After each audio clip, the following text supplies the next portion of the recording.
So attrition threat to internal validity. So now we have the another trait that's called attrition. Why did the average level of the rowdy behavior in Nikhil's camper decrease over the course of the week? It could have been because of the low sugar diet, but maybe it was because of the most unruly camper had to leave the camp early. So, for example, some people they were rude, so the administrator just forced them to leave the camp early.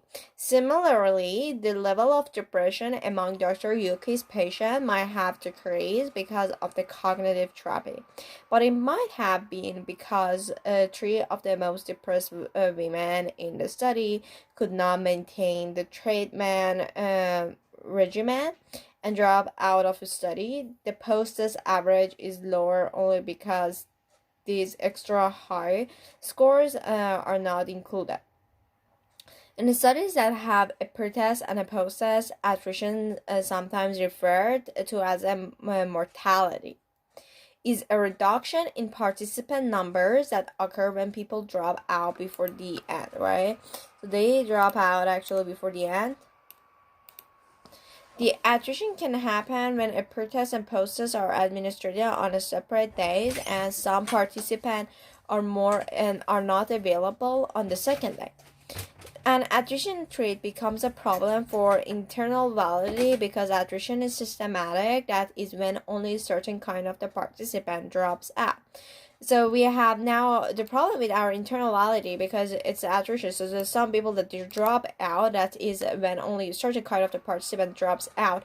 If any random camper leaves midweek, it might not be a problem for Nichols' research, but it is a problem when the audience camper leaves early. His departure creates an alternative explanation for Nichols' result. Was the post-test average lower because this low sugar or the low sugar diet or because the one extreme score is gone? Similarly, as shown in figure 11.6, it would not be unusual if 2 of 40 women in a depression therapy study drop out over time. However, if the two most depressed women systematically drop out, the mean for the post-test is going to be lower only because it does not include these two extreme scores, not because of the therapy. Therefore, if the depression score goes down from the pre-test to post-test, you wouldn't know whether the decrease occurred because of therapy or because of the alternative explanation that the highest scoring women had dropped out. Preventing attrition traits. So how we can prevent attrition traits? An attrition threat is fairly easy for researchers to identify and correct. When participants drop out of a study, most researchers will remove those participants' score from the pretest average too. That way, they look only at the score of those who completed both parts of the study. Another approach is to check the pretest scores of the dropouts. If they have extreme scores on the pretest, their attrition is more of a threat to internal validity than if their score are closer to the group average, right? So how they can prevent the attrition? So any ideas that so we encounter the attrition a lot in our research. Many people they come and then they decided that they cannot complete. So when the parts drop out, most researchers will remove those participant score and from the pretest average. So if they drop out, so their score is going to be moved out. That way they only look at the score of those who completed both parts of the study. Another approach is to check the pretest score of the dropouts. If they have extreme scores on the pretest, their attrition is more of the threat to internal validity than if the score are closer to group average. Testing threats to internal validity. A testing threat. So what's a testing threat? So testing threat is also important to remember it. Testing threat is a specific kind of the order effect, refers to the change in the participant as a result of taking a test more than once, right? So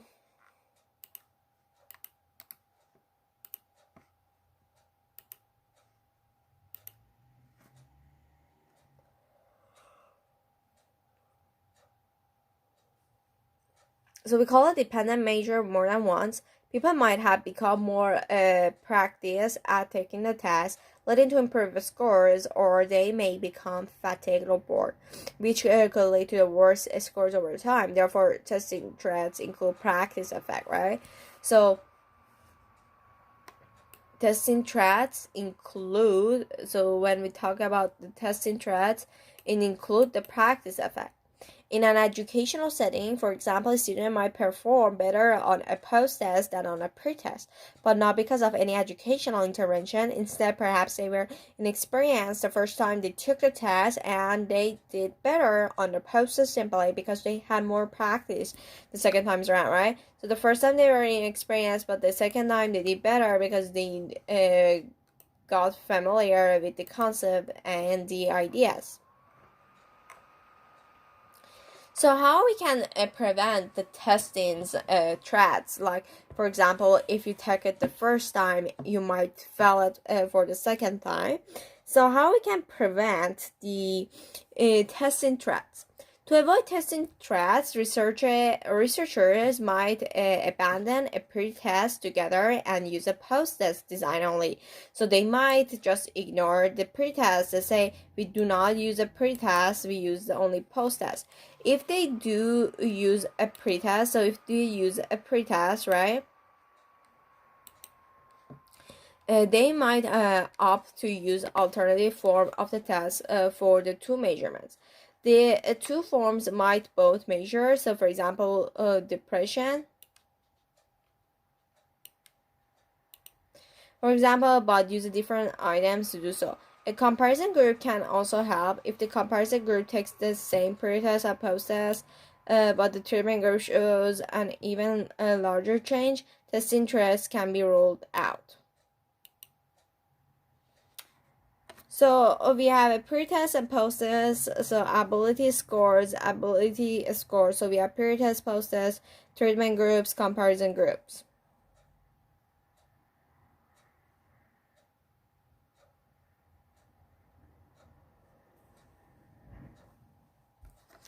Testing threats. If there is no comparison group, it is hard to know whether the improvement from the pretest from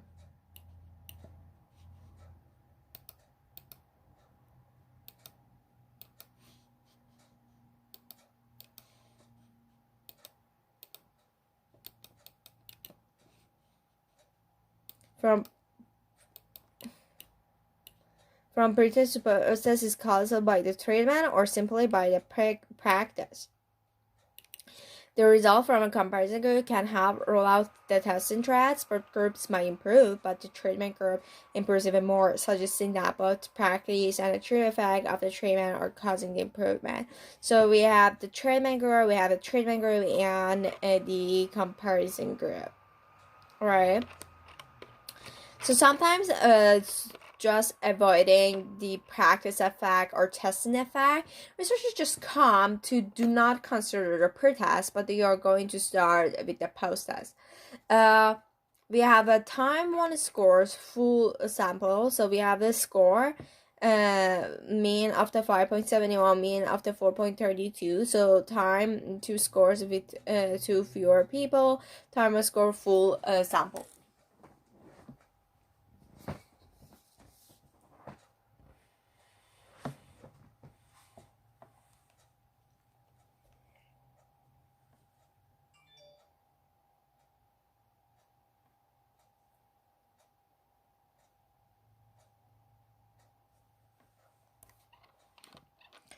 A score, so we had the time one score full time and time to score with the two fewer people. We have the attrition threats.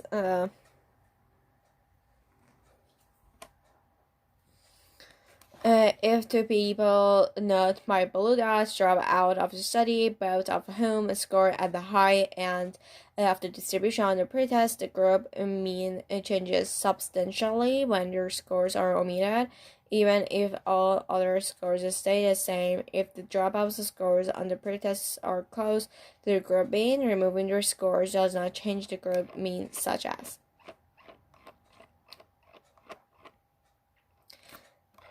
Okay, let's talk about the instrument threat to the internal validity. So what do you think the instrument threat? I think the instrument threat is most likely such as the item effect, instrument threat. So occurs when a measuring instrument changes over time. Oh, measuring when a measuring instrument changes over time. Okay, what does it exactly mean?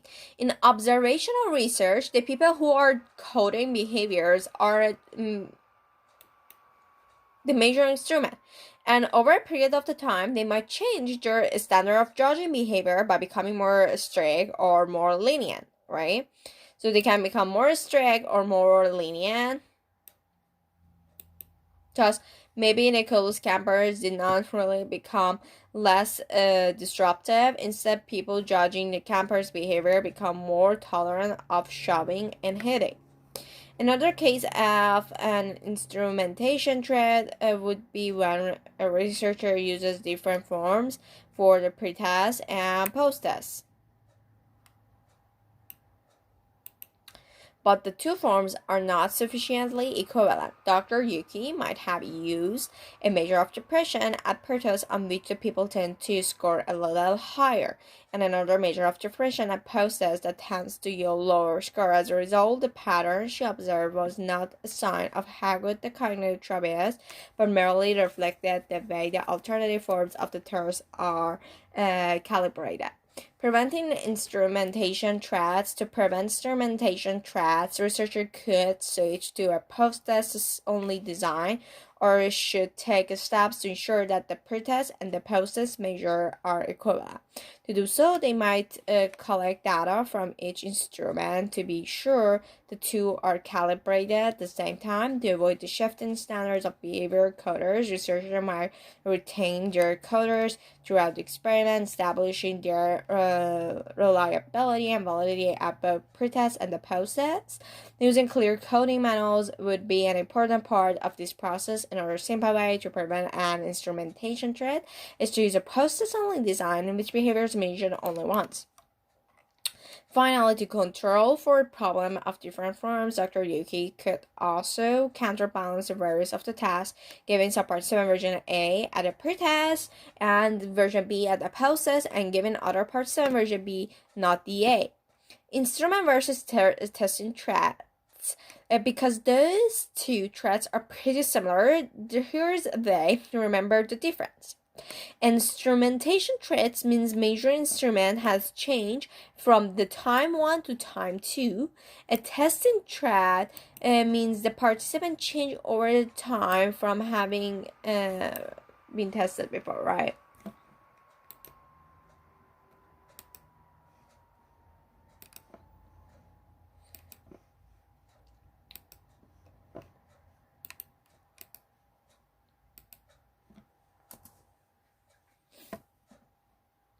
Okay. So combined trait. So now we do have the combined trait. You have learned throughout this discussion that through post-test pretest design, those with two or more groups normally take care of many internal validity threats, right? So, but you have to have a two or more IB. However, in some cases, a study with the post-test pretest design might combine selection threats with history or attrition threats. In a selection history threat, in a selection story, in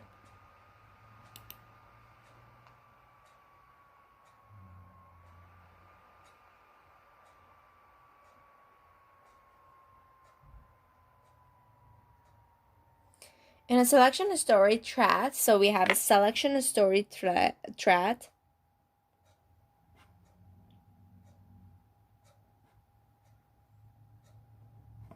In the selection story thread, an outside event or factor affect only those at one level of the independent variable. So when we say selection story thread, so are the outside event or factors affect only those at one level of the independent variable.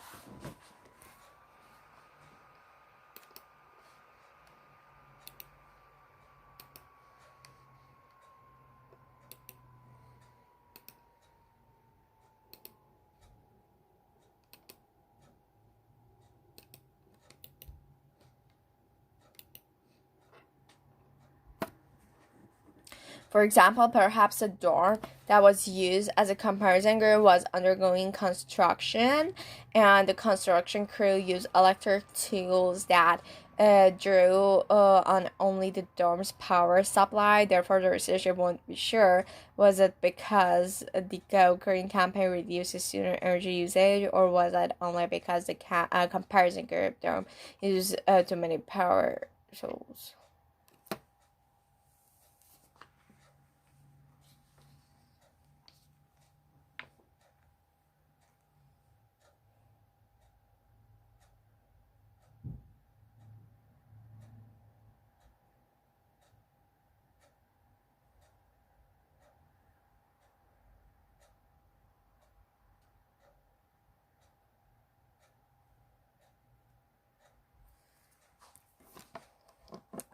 So similar in selection attrition thread, only one of the experimental group experiences attrition. So it's not that all the groups they experience attrition, but that's the only one group who experience attrition.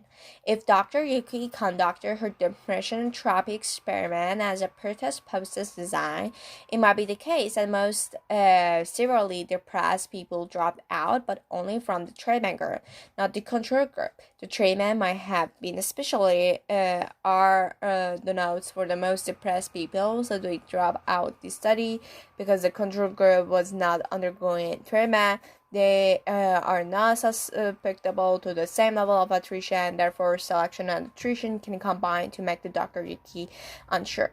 Did the cognitive therapy really work compared to the control group? Or is it just that the most severely depressed people drop out of the treatment? That's the mysterious, right? Did the people drop out or they really become better? Three potential internal validity threats in any study. Many internal validity threats are likely to occur in one group pre-test post-test design, and these threats can often be examined simply by adding the comparison group. Doing so would result in a pre-test post-test design. The post-test only design is another option. However, three more threats to internal validity, observer bias, demand characteristic, and placebo effects might apply even for design with a clear comparison group. Okay?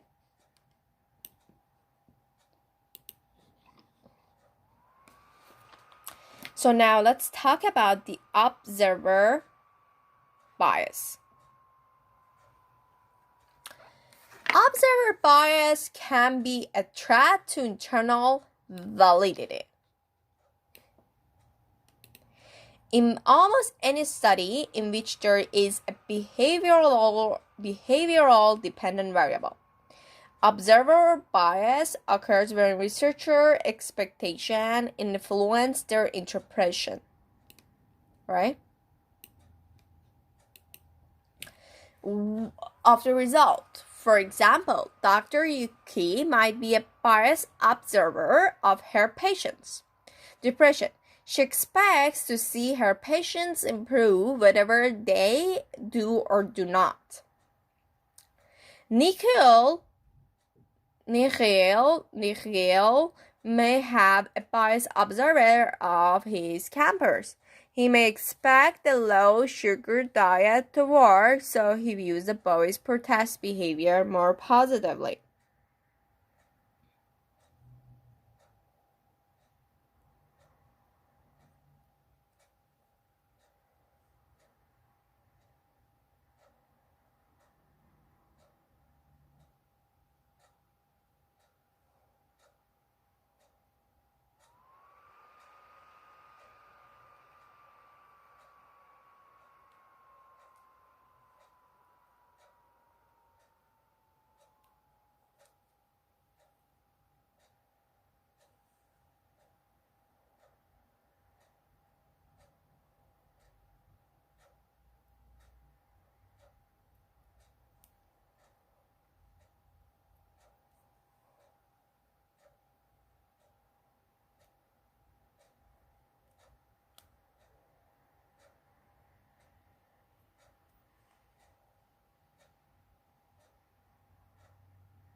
Okay.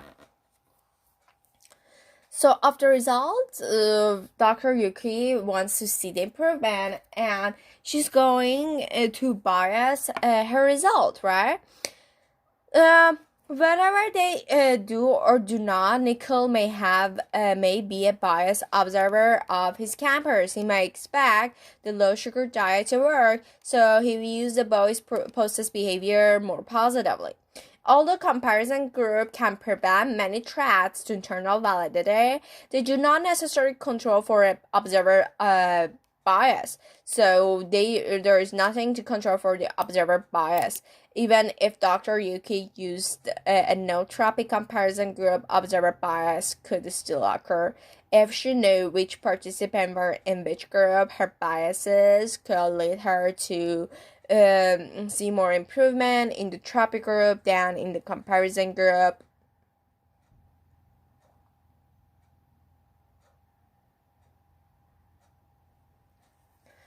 Observer bias can threaten two kinds of the validity in an experiment. It threatens internal validity because an alternative explanation exists for the result. Did the therapy work, or was Dr. Yuki biased? It can also threaten the construct validity of the independent variable because it means the depression ratings by Dr. Yuki do not represent the true levels of depression of her participant. The main characteristic is also important.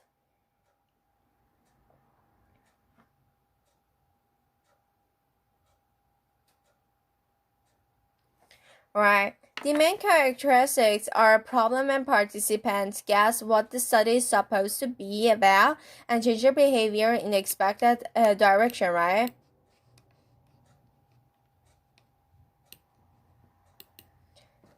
And that's important.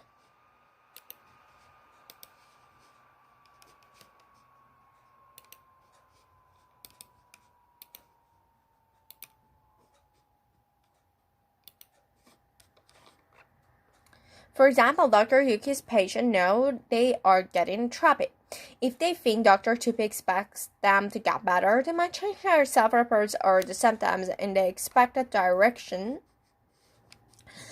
Or Nichols camper too might realize something fishy is going on when they are not given their usual snacks. Their awareness of the menu change could certainly change the way they behave, right? So if you understand that something is changed, you might change your behavior in that direction.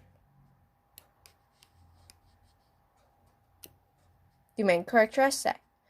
We have controlling for bias and demand characteristic. So what is that?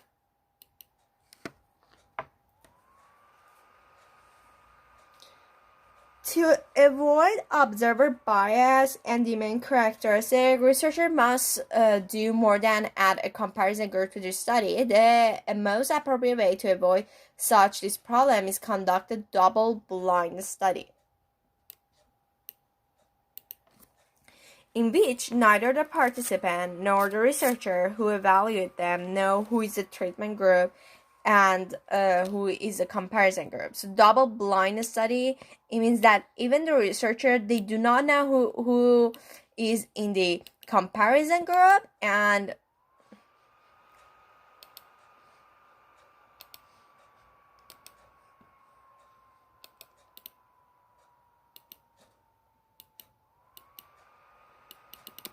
who is in the other group. So we have a double-blind study.